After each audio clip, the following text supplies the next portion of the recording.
Greetings. I'm here in my parlor right now because, for one reason, my husband is teaching some Zoom piano lessons out in the other room. And I was going to put up another tarot video today. I was contemplating which one.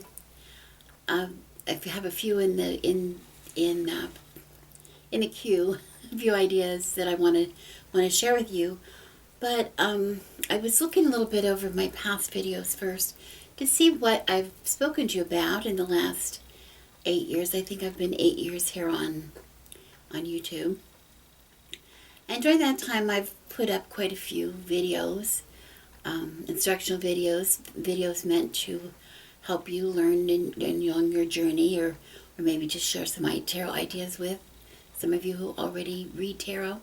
And the question that came into my mind was, why tarot? Why tarot? I find myself having to explain this to some of my friends sometimes, particularly some family members who are very curious as to why somebody, particularly at my age, would put so much effort into worrying about teaching other people tarot, how to read tarot. Some of them even wonder why I might read tarot myself. I understand that, I guess. And then I think I was watching something on Netflix or something the other day where I'm not even sure what it was about, but one of the characters in the show made a comment to another character about knowing how to play chess. They said, "Do you know how to play chess?" And the answer was, "Yes, I can play chess." And they said, and then the first person came back and said, "Do you really know how to play chess, or is it just that you know how the pieces move? You know the rules of how each piece moves in chess." I found that interesting, that concept, because that was the idea. I think most of us, I don't think most of us, but a lot of us do understand how all the chess pieces move. We spend some time learning that. We know that the first time the pawn advances, usually one of the first moves are made from the pawns on the front row there, and the first move of pawn can be 2 spaces forward. After that, only 1 space forward. If a pawn is going to capture, it has to capture 1 space on the diagonal. We know that a rook will go as many spaces as possible that are open in one direction or a second direction, but not ever diagonally. But we know a bishop will only move on the diagonal. We know the rules. We learned the advancement. I think the last one of us mastered was the movement of the knight, the one that looks like a little horse. It's an L. It's an L. Two one direction and 1 left or right, or 1 left or right in 2 direction, front or back, or a combination. And we learned that, and we thought, oh, we felt so good. Boy, we accomplished. We know how now the pieces move. And then we sit down to play a game. And if you're like me, you might sit down to play a game of chess with another beginner. It seems to go okay, maybe. But if you ever sat down to play a game of chess with somebody who knows how to play the game of chess, you've learned right away you don't know how to play at all. You don't know how to play at all. It looks easy. It seems easy. You know how it works. You know how to play a lot of other games. It shouldn't. How hard can it be? It's very hard. The strategy is involved. One play is made because it's going to affect another play, which is going to be a response, which will then affect another. It's a complicated play response. The two opposite, the opponents opposite each other, attack, counterattack, setting people up. If I move it here, he's going to probably move that, and then I'm going to get him in another way. I think the last time I ever really honestly won a game of chess, where I really honestly won, well, I can't even say, because I was talking to my daughter the other day, and we were reminiscing about my grandson and how I really believe, even though I raised my grandson, that I was the one grandparent or whatever that never indulged him. I never let him win a game. After he learned how to play the game, after he learned the rules of whatever game it is, I never let him win. I beat him as much as I could because I wanted him to learn that we can have a great time. He doesn't have to win to have a great time. I think, though, he was maybe 6, maybe even younger, when he legitimately beat me in chess. I tried really hard, and he beat me in chess. I don't know how to play chess, I guess. I know how the rules go. I never grasped it. And I kind of gave up. I gave up because I know that feeling. You gave up. Speaking of piano, I play the piano. I have played the piano my entire life. I taught myself how to play the piano. I taught myself at a very young age to play the piano. I didn't have a piano, so I went around to all my friends' houses and my aunt's house, and whoever had a piano, I would go. I would have an excuse to go in and sit at their piano and learn. And I didn't understand how to read music because I started to play the flute when I was 9 years old. And I was rather proficient on the flute always. So I understood easily how to read music. But so I could, and even to this, and I did study piano. Finally got a piano when I was like 14, I guess I finally got a piano. And I took piano lessons, already knowing how to read music and how to play in my own make-up way. So I didn't understand about proper fingerings, and I didn't know some of those things. And I went on to major initially in music in college, where every music major, and my major was in voice and in flute. I had a double major. My minor had to be in piano because everybody who was a music major had a minor in piano. So I had to again take piano lessons in college. So I understand about how to play the piano. But can I play the piano? You can put any piece of piano music in front of me, no matter how difficult it is, and I could really I could figure it out and I could learn how to play it. Give me time. Okay, but can I just sit down and play the piano? My husband plays the piano. My husband he started studying classical piano when he was 4 years old. He's very, very proficient on the piano, has always been. But he plays other instruments as well. But he also is the kind of person that could sit down. You can put any piece of piano music in front of him, and he can sight read it pretty well the first time, just play it. Better than most people after a lot of practice, including myself. He also can play any song that he's ever heard. He can play that on the piano. You can start to sing a song, and once he gets the melody, even if he's not familiar with the song, he can accompany you or even play the piano, play the music, a really lovely arrangement to go along with your song. He knows how to play the piano.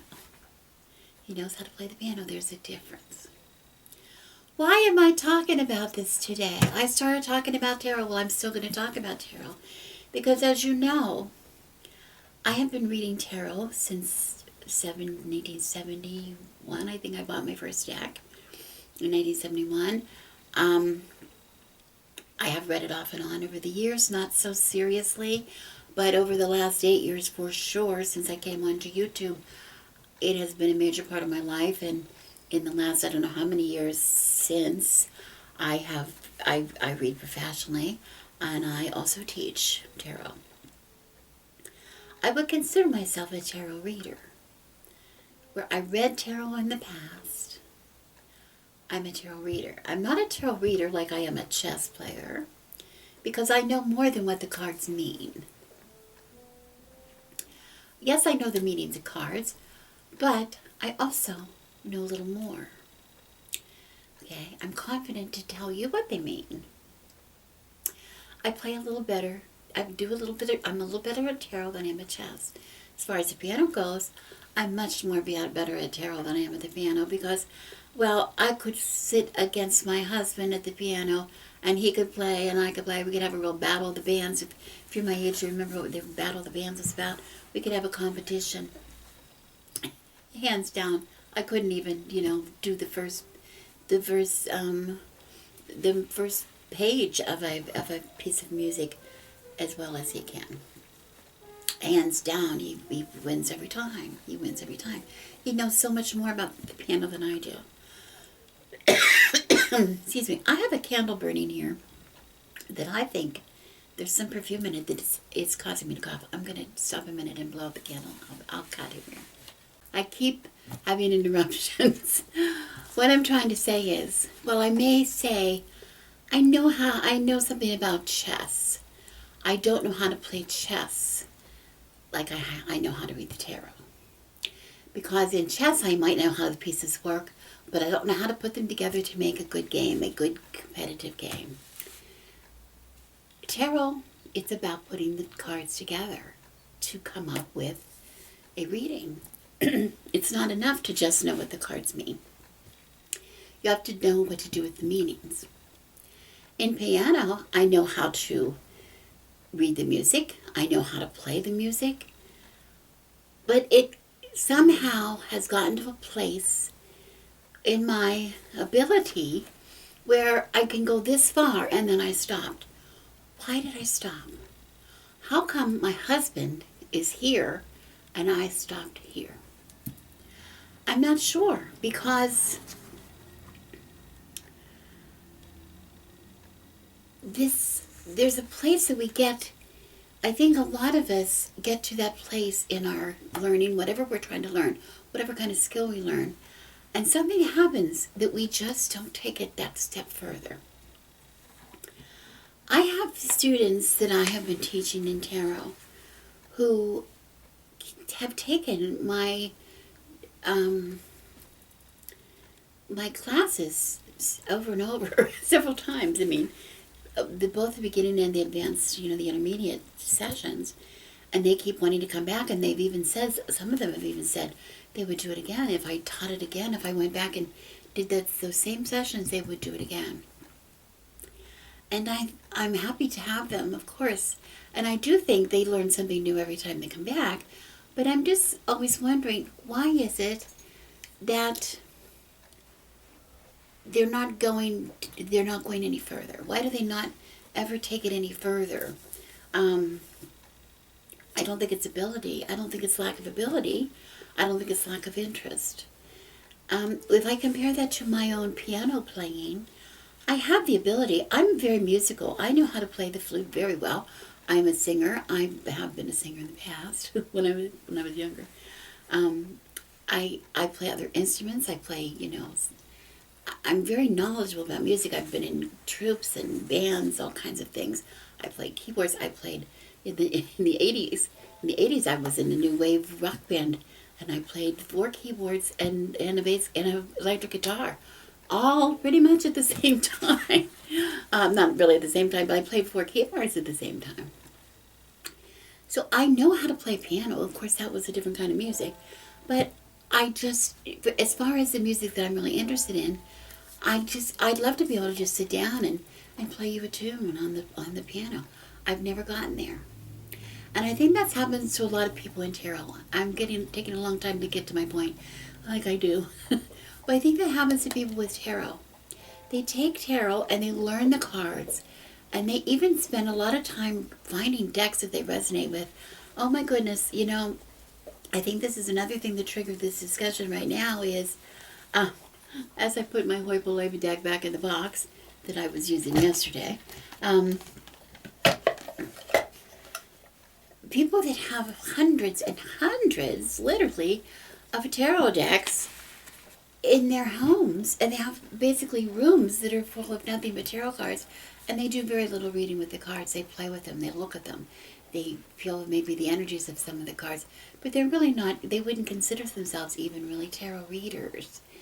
And I just sort of wonder what that is, why we go to that point and then we stop. Because what I want to say is, why do we bother with tarot at all? Why bother at all with tarot?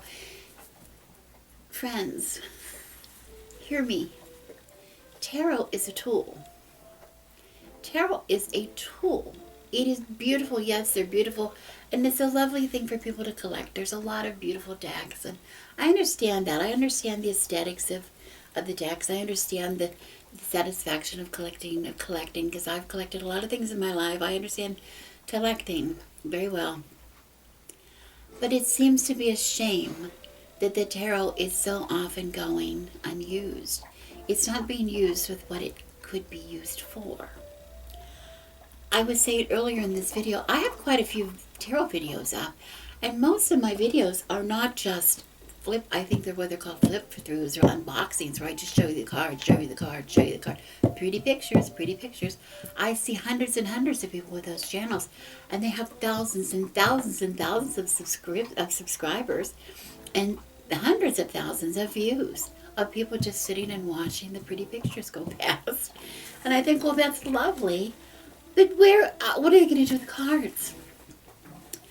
I may not have more tarot videos up than most people, but I have the tarot videos that I put up earnestly. I put up honestly. I want to try to teach you something about reading them, about using them as the tool that they are intended to be used for, how they are intended to be used. Tarot is a wonderful tool. Tarot is a wonderful tool which will help answer some of the questions that you have concerning your very own life, concerning how you work out your problems, how you can get yourself back into balance, how you can improve the state of your life. A good tarot reader is a good life coach. As a tarot reader, I find I'm not just telling you what the cards are saying, but I'm kind of acting as a life coach, aren't I? Because of my interpretation of the cards. It's a tool. Maybe other kinds of life coaches use other kind of tools, but tarot readers, that's what we do. That's kind of what we do. So I'm saying, what is it that makes us stop and not use tarot? So if we're going to ask ourselves, why tarot? Why are you bothering to read tarot? Why do you bother reading tarot? Why do you bother teaching people how to read tarot? I have to say, well, why not tarot? Why not tarot? Tarot is a wonderful, very valuable tool. Tarot can be used to free us from stuck behavior, repeating patterns over and over again. You can't get out of the pattern, out of repeating the pattern over and over again, if you don't recognize the patterns are there. Tarot can show you the patterns. Tarot can help explain your anxiety. Okay, it can help you with, building up anxieties that are there for things that you might have against what's unknown, what's coming next. If you can see a good picture, if you can get a picture, you at least get a little bit of a warning of what may be coming. Boy, that really helps you deal with it when it comes. Okay. Tarot is a good, like I said, it's a good life coach. A good tarot reader is a good life coach. But being able to read the tarot yourselves is much cheaper than getting a tarot reading. It's much better. It's really much better than that, isn't it? If you could help yourself solve your problems, if you didn't have to go to a therapist, if you didn't have to go to a counselor, if you didn't have to, break confidences and go and talk about your marriage with some other person, work it out yourself. If you didn't have to, expose yourself by admitting weaknesses that you might have to other people, even just friends or family members, if you can work some of those things out yourself. Sometimes it's very traumatic to share. But sometimes, a lot of us tarot readers and tarot teachers are trying to give you the tools that you need to be able to do some of the things for yourself. Okay. But in order to do that, in order to get the answers that you need, you have to be able to use the tool, and you have to have a good reading, a good solid reading. Okay.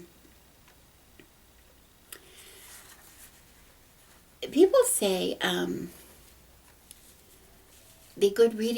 good tarot reader, I think I've said this, is really only as good as her reading is, in that, or he or she is, in that the reading itself must ask the right questions. It doesn't do us any good not to ask the right questions, because if we don't ask the right questions, we might not get the answers that we're seeking. And one of the things that I did for a lot of years in my reading, I had so many querents who came to me who didn't have any question at all. They had no question. Do you have a question for me today? No. I just want you to read my cards. That I started to really work hard at developing ways of trying to look at the energies, readings that would help us try to objectively see the energies as clearly as we possibly could without asking the cards for specific questions. We weren't asking specific questions, therefore we weren't seeking specific answers. We were just generally looking at the general energies. I thought it worked for a good while, and for a lot of people it did work rather well. But I want to say that I think one of the things that happened as a result of me doing that so often was that I had a lot of querents who were becoming very complacent. Because the reading really maybe wasn't personal enough to them. It was too general. People, because, and I'll tell you why I say that. I did a lot of those. I talk a lot of times about these short 15-minute readings or whatever, or 20-minute, whatever you get, the time limit you get when you go out and do these like fundraisers or spirit fairs or whatever, psychic fairs or those kind of things. You're usually limited to this much time. And so many of those people are the ones that come to me and they have no question at all. And I'm 10 minutes into trying to read the cards in front of them. And all at once, I maybe got 2 or 3 minutes left on the clock before that bell rings or whatever. And all of a sudden they have a question. All of a sudden the question comes to them that they really did have. They just weren't saying. Okay. At that point, we've already gone around the reading, and I'm not being able to give them enough time to really answer the question. So I'm starting to try to get away from that a little bit. I mean, I still think it's a valuable tool to be able to do, especially if you're going to want to pull daily cards for yourself, like 3 cards, just pull 3 random cards and try to read the energies of the day or the week or whatever you're in right now. But I think if there's something of value to practicing. Why did I do this? I don't know. I don't know why I did that. It's a valuable tool to practice asking questions. Oh, what? Practice asking questions. Yeah, asking for what you want. Getting used to asking for what you want to know. Have we convinced ourselves in all the years that we've spent apologizing for questions, saying to teachers or to whoever, this might be a dumb question. Apologize if this is a stupid question. How many times have we said that? And people go, there are no dumb questions. There are no stupid questions. But yeah, we continue to say that. Have we said that so many times that now we've convinced ourselves that whatever's in our head and we want to ask of a tarot reading or a palm reading or anything like that, that we have, what the question we have is a stupid question or a dumb question? It is not. It is the honest question that we have, that we want to know an answer to. So maybe we need to practice doing that. And I'm thinking maybe some of my querents need to practice doing that. I'm coming up with some new readings that I'm offering to people that really are trying to address specific questions. Okay. What's the difference? Another thing people say is, what is the difference between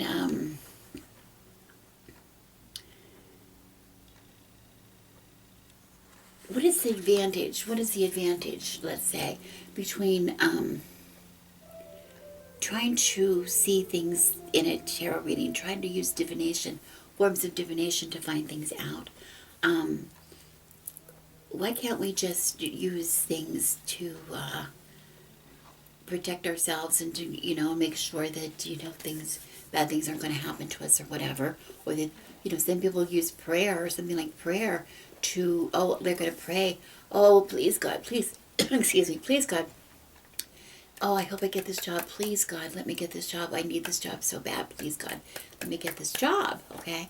And maybe you don't get the job and you think, God didn't answer my prayer, and people say, well, God did answer your prayer, God, the answer was no, right? We hear that all the time. That's been told to us over and over again, which is very legitimate. I'm not gonna tell any Christian or anybody that's not true. That's your belief. That's very true. That could be very true. But in tarot, we can ask the cards, am I going to get the job? And the answer could be no just as easily as we got when we didn't get the job as a result of praying for it. But the difference between tarot and the prayer is the tarot reading maybe is going to show you why you didn't get the job and also what might happen as a result of not getting the job. What new road or or opportunity might open along your path because you did not get the job, okay? Or maybe even tell you, did you really want the job? Maybe you were not even, maybe you were mistaken that you thought you wanted the job, but you really didn't want it after all. It's going to give you a lot more information, isn't it? So tarot is a really, really, really, really, really good tool. I can't emphasize it. It's a good tool. It's a good tool. It's a good tool to give you the answers that you're looking for. Okay?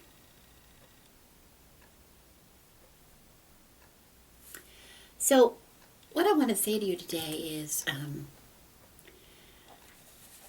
give some thought. If you were one of these people who's buying all these tarot cards, and you get to a place and you're trying to learn how to read the cards, and you know how the cards, you know the meanings of the cards, you know what the cards mean, you think you know maybe how to put cards together a little bit, but then you get stuck. What is it that is making you stuck? What is it making you stuck? If you're serious about becoming a good reader, maybe you need to ask somebody to help you. You know, maybe you need to take some classes or get a mentor or somebody who will read for you to help teach you how to read the cards, to get yourself unstuck, how to get yourself beyond. It doesn't have to be me. It doesn't have to be me. Right. I'm not the right teacher for everybody. I'm the right teacher for some people, but I'm not the right teacher for everybody. But whatever you do, don't give up. Because just like the chess, you know, most of us learn the pieces and then we go, that's just too complicated for me. I don't think I can do the chess. Or maybe the piano. I'm never going to be as good as my husband, so why should I even bother? Why should I even bother? I don't need to be able to play the piano. Anybody coming into our house and wants to hear music, he can play it for them. If I want to hear a nice song, he can play it for me. I don't need to be able to do it myself. Okay? But maybe with tarot, you do want to be able to do it yourself. You do want to learn how to do it yourself. Okay? Then that is a step that you must take. You must take. You need to get somebody to show you how to do that.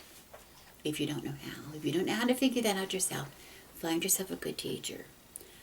Okay? Or just spend more time in the car. Spend more time watching videos like this one. I don't know. Like some of mine in my queue and on my playlist. I have some, I don't know how many. Just go into my channel here and do a search for tarot videos and see what you can learn. There are some people here on YouTube that are teaching tarot, I think. They're not all just doing flip-throughs or unboxings. But classes, get yourself into a tarot class. Okay. But learn the next step. Take it further.